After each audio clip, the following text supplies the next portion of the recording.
Hi everyone, welcome to the Daily Homeroom live stream. I'm Sal Khan from Khan Academy. For those of y'all who are new to this is a homeroom that we are doing every day, as the name implies, to really stay connected during these times of school closures.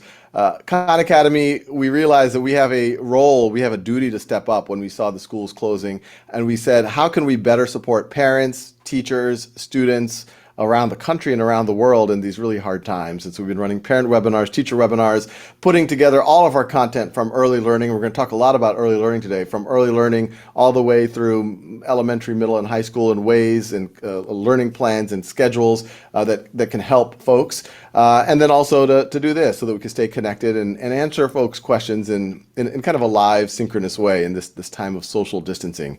I do remind everyone that Khan Academy is a not-for-profit organization. We can only exist through philanthropic donations from folks like yourself. So if you're in a position to do so, please think about making a donation to Khan Academy. Every donation matters. I want to give special thanks to several corporations that have stepped up in the last several weeks. As soon as they saw the COVID crisis was happening, they said, hey, we want to make sure that you can stay up and running. We were running a deficit even before the crisis, and we continue to run a deficit, but the support from these organizations have made a big difference. Bank of America, AT&T, Google.org, Novartis, and Fastly. Thank you so much. And if any of you are representing corporations, please reach out to us. I'm skhan@khanacademy.org. Anyone can email me there if you think you have an interesting way for us to get sustainable. Because you can imagine we're already running in a deficit, and then the crisis, our traffic is about 3x of what it typically is. We're trying to do more programs, so we need that support. So I am super excited about our guest today. We've had her on before, but she's got several really exciting announcements that I have to say. I was just telling Caroline before this. I'm quite enthusiastic. I'm quite excited about some of the stuff she's going to talk about. So Caroline, maybe I'll let you take the floor. You have a couple of announcements. Tell us what's new at Khan Academy Kids. Or actually, Sure. just remind folks what Khan Academy Kids is, and then tell us what's new. Sounds good. Yep. So I lead the Khan Academy Kids team, which is a program for children ages 2 through 7, so preschool through grade 1. And it's a comprehensive early learning program that covers multiple subjects, everything from academic subjects like reading and math, and also social emotional development and executive function skills. And our app includes thousands of lessons and books and interactive activities that kids can learn from. And so there is an adaptive learning path that adjusts to a child's level. And then there's a library that has the thousands of lessons in it. And today we have a lot of new things that we've been working on. One is a big research study was just announced, and I can go through that. And then we also are announcing our teacher tools launch in Khan Academy Kids version 3. So there's a lot of good news here. So first of all, tell us about the research study. Sure. So it was very important for us to get an independent academic study on our program to test the effectiveness of it. And we did a study with Professor David Arnold from the University of Massachusetts in Amherst, and he just released his results publicly. And the study was a randomized controlled trial study, which is the gold standard of academic studies, where there are two groups of randomly selected students, and one group gets the Khan Academy Kids intervention, and one is the control group. And so this was a study of 4 and 5-year-olds prior to entering kindergarten, and they were from low-income families with an median annual income of about $24,000. And so what we saw was that in a 10-week study, the kids that were using Khan Academy Kids saw substantial increases in their pre-literacy skills. So they were tested pre-test with the test of preschool early literacy, the TOEFL test, and then post-test. And we saw the gains were really substantial. They were, at the beginning of the study, about at the 34th percentile, likely due to the effects of poverty. And then after the 10 weeks of using Khan Academy Kids for 20 minutes a day, they were close to the national average at 47th percentile. And so the size of these gains are substantial. They're equivalent to what is typically found in much more expensive interventions. So as an example, the phonological gains were comparable to those found in an intervention of 25 one-to-one sessions with a professional tutor. So, I mean, yeah, there's a lot in what you just said that I think is worth unpacking and underlining. I mean, just the first thing is 10 weeks is not a lot of time. And to your point, it was 20 minutes per day. mhm, mhm. And that essentially closed the gap between these students who are performing a good bit below where they need to be and getting essentially to the national average, if I heard that correctly.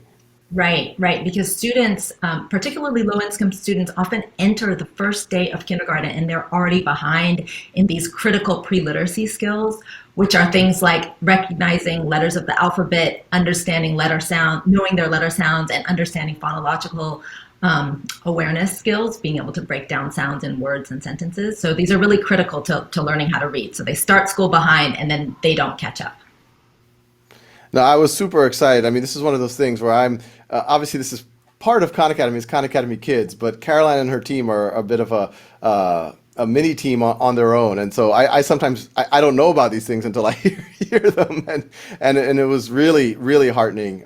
We always had an intuitive sense that this was really valuable, and I have to say, Caroline, I was telling you this before we got on the call. I have a 5.5-year-old, as many folks know, and people might say, "Oh, Sal's 5.5-year-old. He must be super motivated and acad." No, he likes to dance a lot and make potty humor. And my wife says he got that from me. I don't know. I think I'm quite sophisticated, but he's been on it so much, and so intuitively as a parent, I gotta say it feels right. It is incredibly engaging for children, but it's not just your classic edutainment. It is true standards aligned. Tell us about kind of the work that's put in to make sure that it is standards aligned and engaging at the same time. So Khan Academy Kids, each of our lessons is aligned with national standards. So for preschool, it's the Head Start Early Learning Outcomes Framework for literacy and math. And then for kindergarten and first grade, it's the Common Core standards. And we've worked with educators from the Stanford Ed School who specialized in early learning and child development to make sure that our lessons are aligned with standards and also taught in a way that reflects how really experienced teachers teach these concepts in the real world. And what we've learned through looking at the research on the learning of science of learning is that technology has the power to really further the learning for children if it meets certain criteria. So it has to be active, hands-on, engaging learning. It has to give kids specific real-time feedback, and then it also needs to adjust to a child's individual level, and that's what we've built Khan Academy Kids around those principles. And I want to emphasize to folks, this is all free, this is all non-for-profit, and I think a lot of people are skeptical about things like this. They're like, there must be a catch. I mean, people have taught that about Khan Academy, but there's other resources out there that are more than happy to charge you, $5 a month, $10 a month, buy an app for this amount. And, anyone who doesn't believe me, go download the app and put it in front of a 2, 3, 4, 5, 6, or 7-year-old, and you will see not only does it work and keep them engaged and is very good for them, but it has a lot more in it than you would normally expect of an app. I mean, you touched on it. There's a ton of stories in there, a ton of activities.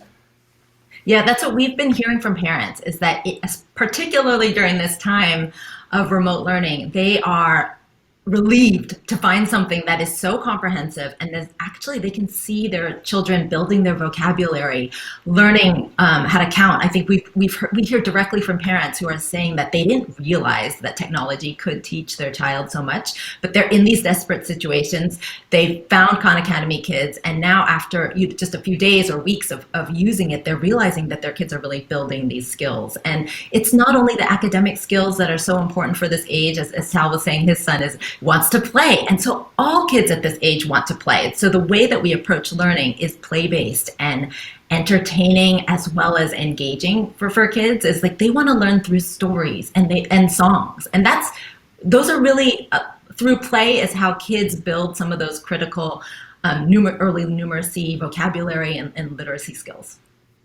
And I do want to remind folks, if you have questions, start putting your questions on YouTube and Facebook on the message boards. We have team members looking at them. I will get them to Caroline over the course of our conversation. But there's a few more things I want to just make sure I have a chance to talk to Caroline about. I mean, I do want to double down on this. You know, my wife is a physician, and she was on some physician moms group, and people were talking about this age group, and people were saying, what should I use? And a lot of parents were saying, a lot of physician moms were saying, Khan Academy Kids, it's incredible, it's free, and it has way more than you think. But there were other people who were saying, oh, you know, this thing that I pay $10 a month for, and my wife is like, I can't believe people are paying money when this is available. Especially, and some of that stuff you pay money for, it's not as engaging, it's not as standards aligned, and it doesn't have the types of efficacy studies that you just talked about. And look, you and I are not selling anything. We are funded with philanthropic donations, and I'll say, please donate so that we can keep doing this. You know, if you have young kids, you shouldn't have to pay for this. And if you know people with young kids, make sure they know that this stuff is available there for free. You know, we don't have the marketing budget to tell, you know, to put ads out on the world, but this is there free, and it's the most high quality resource. Caroline, tell us about the other. There's the announcement around some of your teacher tools. Tell us about that, and I actually also want to make sure people know about some of the first grade content you've added recently as well. Tell us about what you're doing for teachers. Sure. So right before school closures at the beginning of March, we launched a large update to Khan Academy Kids that included all of the Common Core standards for first grade, ELA and math. And then after school closures, on the heels of that, we decided to fast track our teacher tools update. So we have just in the last week announced our teacher tools. And this was really important for us because since the beginning, teachers have been clamoring to use Khan Academy Kids, and they've actually been, which was originally designed for families and parents. So parents set up an account. And so teachers were actually using the home accounts to set up their students, but it really wasn't designed to support a whole class. And so these teacher tools include easy ways for teachers to set up their class with the teacher and students, and then to search all of our lessons by standards. So the standards that they're teaching to, they can find the relevant lessons, and then assign lessons to their students. And then after their students have done some of the lessons, they can monitor how their students are doing. So which students have completed these lessons, how they're doing, what the scores are, and they can look at the assignments by assignment, or they can look at the scores by student as well. And in this, go ahead. In this age of remote learning, we've made it easy so that teachers can just share a code with parents at home so that the students can learn at home on their devices at home, and then the teachers can continue to send them assignments and monitor their progress. And this is so important in this age because students really need that connection with their teacher, and the teachers know best about what their individual students need to be learning. No, and I want to emphasize that parents can also use that functionality. And if you know, so I a couple of days ago, I was like, "Where is this functionality that Caroline and Michael had showed me?" And I was like, "Oh, I have to update the app." So I'll just a reminder: update the app, and Yes. then you will see this functionality. And there's instructions. Where can people find instructions if they want to understand how do they activate the teacher tools or how do they assign things? If you just go to conkids.org, we will have a link to our teacher tools, and we have modules like quick setup guide and things like that to walk you through each of the different steps. Yeah, and I got to say, it's quite powerful. You're able to just look at the entire library of thing by standards, by grade level, and then just you can sample it very nicely and then say, oh, I can assign this to my students. And I've been talking to my 5-year-old's teachers, and it is amazing. It's almost the exact, I think they're very thoughtful about what my 5-year-old needs to be doing right now, but they were doing primarily those kind of classic worksheets, but the stuff that y'all have done cover those same standards in so much more of an engaging way, an interactive way. And he frankly wants, it's a bit of pulling teeth to get my son to do even one worksheet on, in theory that could take him like 3 minutes to do, but on long O versus short O, and I'm like, no, just do it, but with the same activity on Khan Academy Kids, he wants to do it after kind of pull him off of it. So, if you can't tell, I'm very excited about the work that Caroline and Michael have done. We're really heartened in this time. I think, there's risk of academic loss during this time without teachers and being in school. And so this is why we're so motivated to do this work. But we're so heartened to see all the the kids and parents that are writing into us with stories about how they are just hungry to learn and they love learning, and they're sending us their stories and they're sending us their photos of the activities that they're doing. Yep. So there's two questions here from Facebook. Scott Yang says, "Hey Sal, why didn't you put the big bear behind you today?" You know what, Scott? I'm gonna do that. I'm gonna go get Cody.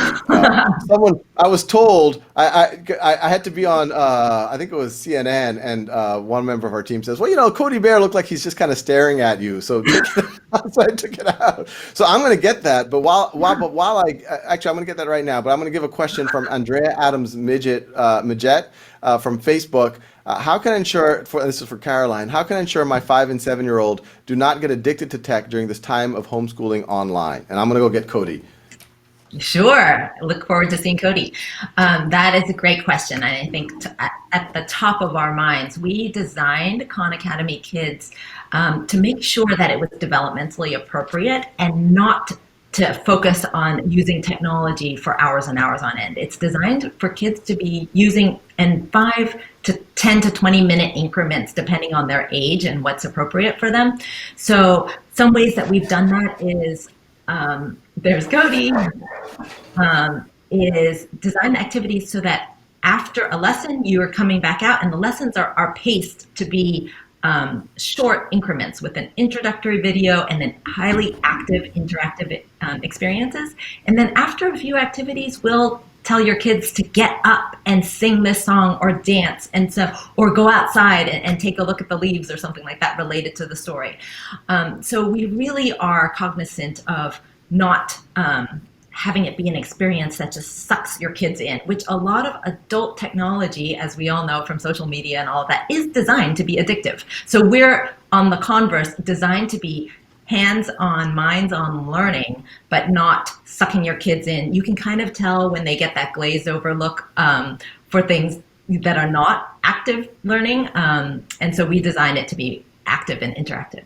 Another thing is, I think, just we have come out with some schedules for kids just as a starting point, and every family is different and has different routines, but having some structure to the day does help, particularly with young children, and them knowing, okay, we're going to have reading time now, and then in half an hour we are going to go outside and play. And so understanding that regular routine and that those transitions that are coming up can really help. We really advocate balancing not only the Khan Academy Kids time, but all the other learning that they're doing outside and inside the house. And we've come up with some programs to support that as well. We believe in offline learning and have some printables on our website, as well as activities that you can do with materials in your house. And then Sophie and I from my team are hosting a circle time where we encourage kids to get up and dance, and we read books with them and do interactive activities that also highlight the types of learning that are in Khan Kids. And I'll say, just as a parent, and this is literally something that I observed this morning and last night, is when my son is on a device, he looks, I don't know if you can see me right now, but he looks kind of like he kind of has this, like, when he's just like watching YouTube, he's just like this, and no parent wants to see that on their kid too long, where he's just staring at it. But when he's doing Khan Academy Kids, there's something about it where he's like, yes, and he's moving around and he's dancing and he's like, I don't know what it is, but I've definitely seen him. It feels like healthier behavior than the just like tablet zombieism that you sometimes see. What I would add is, no one is advocating to do this hours a day. I think your research study was 20 minutes a day. So if I could imagine a couple of 10, 15 minutes a day sessions. It's plenty to keep kids progressing. And if you need time where your kid's on the screen, this is a very healthy screen time. Yep.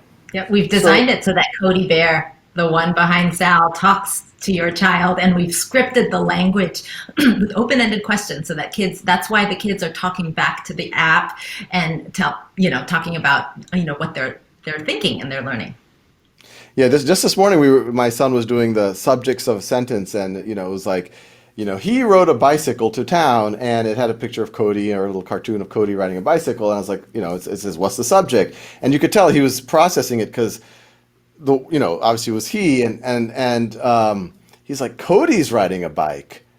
I guess Cody is and it was just really powerful for me to see that that that process going on. I actually thought, being able to identify subjects or kind of verbs in a sentence was a little bit beyond him at the stage he's in, but I was very very impressed with how the app delivered it. More questions here. So this is Dave Hankin from YouTube says, as a teacher, I'd like to know how you recommend introducing Khan Academy kids to parent guardians so they'll buy into regular use. As a teacher, I think now with our teacher tools, it would be a lot easier to get them to buy into regular use, particularly if you send them an assignment or two a day. Then they will know they're getting something from their teacher, and the students will be able to see that assignment in their view, and you'll be able to see which ones they've completed and how they've been done. And doing these assignments is really quick. You can just search by standard or even just look through our library and see which lessons are aligned with what you would like to teach, and then just press a button and it's assigned. Yeah, I have to say, what I've seen for my own children in school is they've been doing a heroic job. They have a learning management system, and they sent us printouts. So, but every morning, me or my wife, we have to go print out the worksheets. Then my child does them. Then we gotta take pictures of them. We gotta text it, upload it onto the learning management. It's quite stressful for us some days.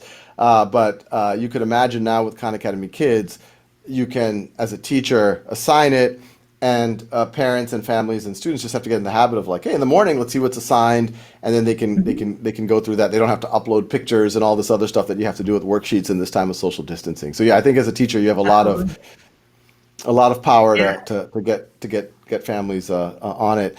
So a related question, Lauren Byer from Facebook asks, would any of the teacher platform tools be useful for parents to use at home? Absolutely. So particularly during this time when all of you are homeschoolers, absolutely. If you want to use Khan Academy Kids, the teacher tools, all you need to do is set up an account as a teacher. Or if you're a parent and you already have an account, you can convert it from the parent section. We have some documentation on our website on how to do that. Yeah. From Facebook, Scott Yang asks, and I can help answer this as well, but Caroline, who helped you? Actually, I read this the wrong way, but I'll answer what I read it the first way. But Caroline, tell us a little bit about how Khan Academy Kids was founded, is what Scott's Oh, asking. I read funded the first time I was reading. I'm yeah. going to answer that too, but you go Okay. ahead. Well, so I founded a company called Duck Duck Moose about 10 years ago with my husband, Michael, and we created 21 educational apps for mostly preschoolers and elementary school, early elementary school. And we did this independently for about 8 years. And then in 2016, we joined Khan Academy. So we have been part of Khan Academy since 2016 and focused on now on developing Khan Academy Kids. Although the Duck Duck Moose apps are still out there and they've been downloaded, I think, over 60 or 70 million times. Yeah, I've oftentimes espoused my benevolent alien theory that benevolent aliens are using Khan Academy as a vector to prepare humanity for first contact. And when Caroline and Michael reached out, I guess yes, it's been a while now, 4 years ago, and said, y'all had a presentation. It was kind of hilarious, and I was like, no, I know all about y'all. I'm your biggest fan. My kids are, been using Duck Duck Moose. I've always told the Khan Academy team, the only time we're ever going to get into early learning is if we can be anywhere remotely as good as the Duck Duck Moose team. And the fact that y'all were in the office, I was like, why are you here? And that you and Michael said, well, we'd actually like to donate our organization to Khan Academy. And I was like, all right, benevolent aliens, thank you. We get Yeah, the I message. think yeah, to your earlier point about how we're completely free, we couldn't do that when we were not a nonprofit and when we were independent. And so to us, it was so important for us to be able to focus on the deep education for kids and not to interrupt kids with in-app purchases and subscriptions while they're learning. And to give you, Michael, and the team a lot of credit, you had other financial options where you guys could have gotten bought out and it could have been very, very lucrative for y'all. But this is something that you just decided as humanitarians that you wanted to you want your life's work to be accessible to as many people as possible. And so Caroline, Michael, and her team, they passed up a lot of money that a lot of us would have thought twice about in order to make Khan Academy Kids a not-for-profit effort. And we were able. Obviously, they were able to donate their organization to Watch, which was frankly worth many millions, arguably tens of millions of dollars. And but then we had to go find funders, and that's where at the time it was called the Omidyar Network. Pierre and Pam Omidyar, founder of eBay famously, his foundation was one of the major funders that allowed us to do this work. And then the Winsong Trust. Those are the two really big funders that allow us to do this work. But once again, we're also running it as a deficit at the Khan Academy Kids level. So especially if you're a parent and you've really enjoyed it, please think about donating. And if you're a corporation or a foundation, please think about helping us to support this work. So from YouTube, Wendy Oliver, this is more of a comment, but it's a good comment. The offline is a great feature for those families who are remote or do not have access to the internet. Caroline, tell us more about the offline functionality and what kind of devices can this be used on? If people just have a cell phone, is that sufficient? Mm-hmm. Yes, so we designed Khan Academy Kids to be accessible as widely as possible on Android and iOS, as well as across different devices, phones and tablets. And it was very important for us to design so that folks with intermittent Wi-Fi could use it. So we have an offline mode where a substantial portion of our content in early literacy and math can be accessed when you're offline. So you can use all of those lessons for the complete library and the learning path. You do need an internet connection just because of the thousands of lessons. There is no way that we could pack it into a mobile app, nor would you want it all on your device. But we've also designed the technology so that it downloads in small packets when you do need new lessons for your learning path, and then it purges them. So it's really designed to be efficient so that anybody on any devices can use them.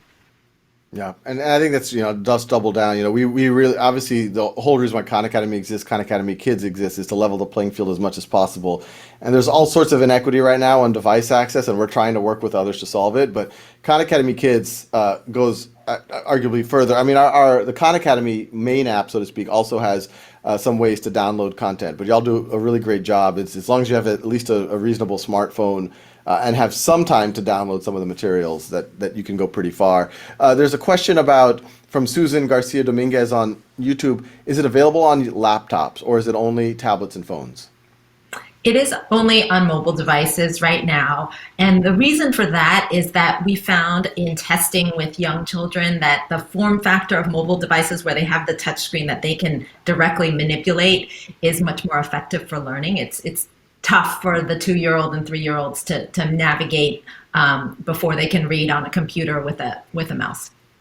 Yeah, and even the 5 and 6-year-olds, I mean, they can do it kind of, but it's and that leads to another question from Nikhil on YouTube.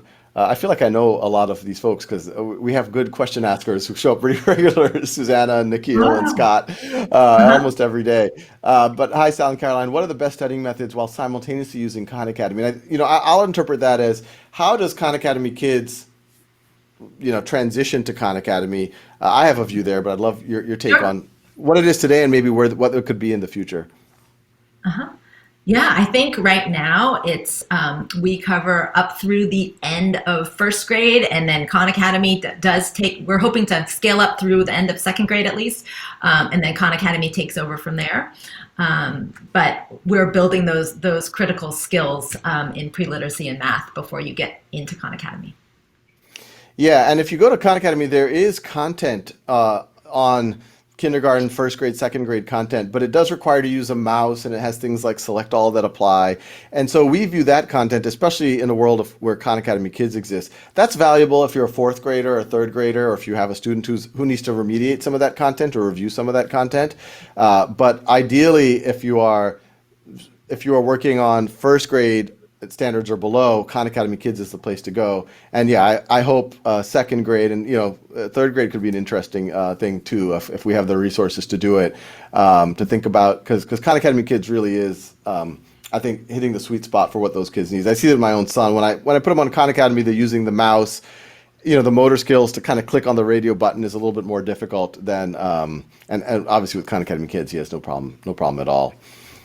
See, more questions I'm getting on. So let's see, other questions. This is from Madeline Bodrero on YouTube. I love that you see the super simple songs and an interactive component.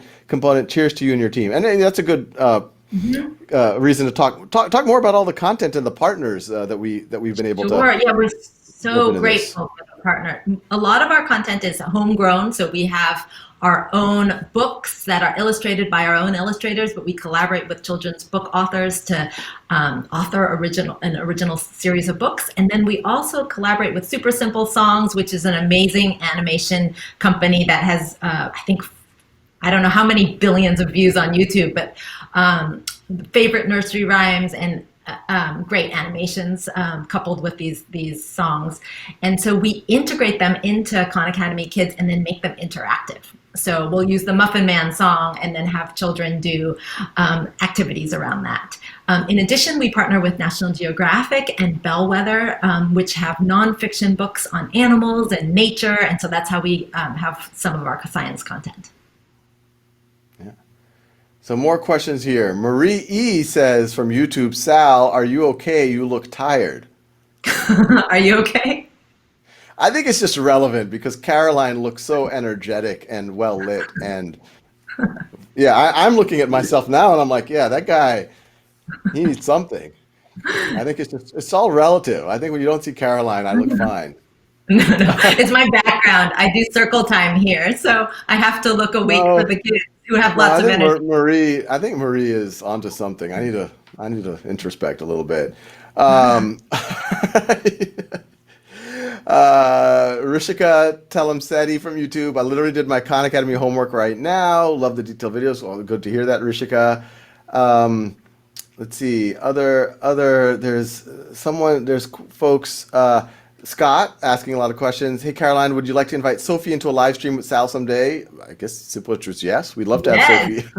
We love Sophie everywhere. Let's bring her on. Yes.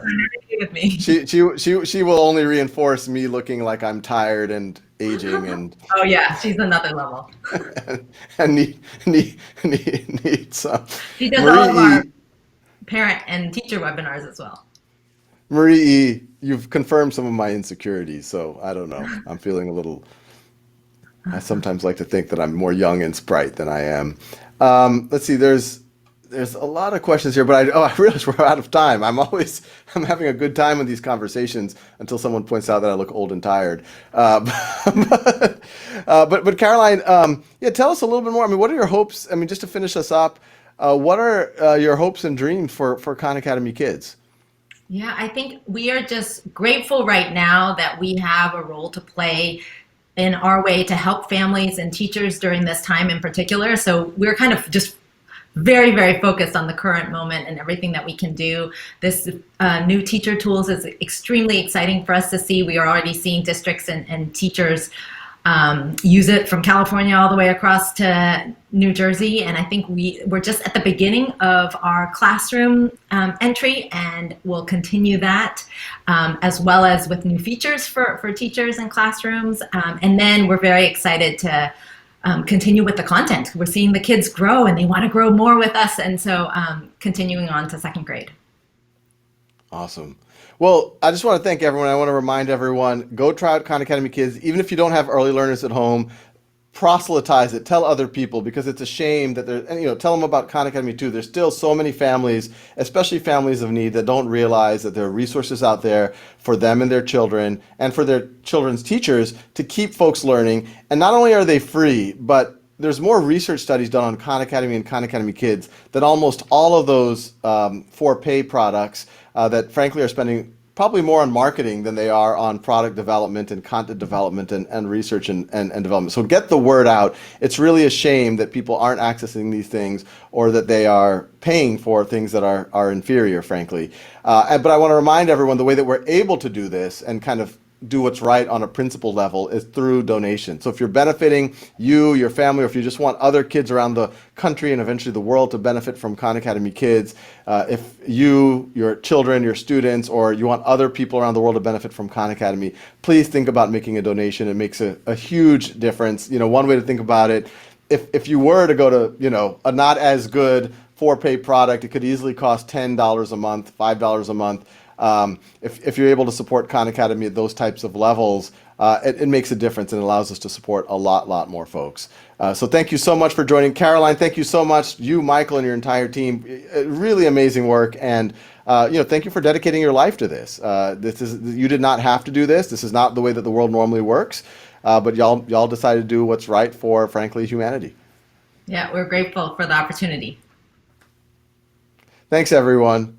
And we'll see y'all next week. We have a lot of really good guests next week. We'll be sending out emails and stuff. But you know, we have really cool folks like Angela Duckworth and other folks next week to talk about grit and resilience. So see y'all later. Have a great weekend and take care of yourself. Clearly, Marie thinks I need to myself.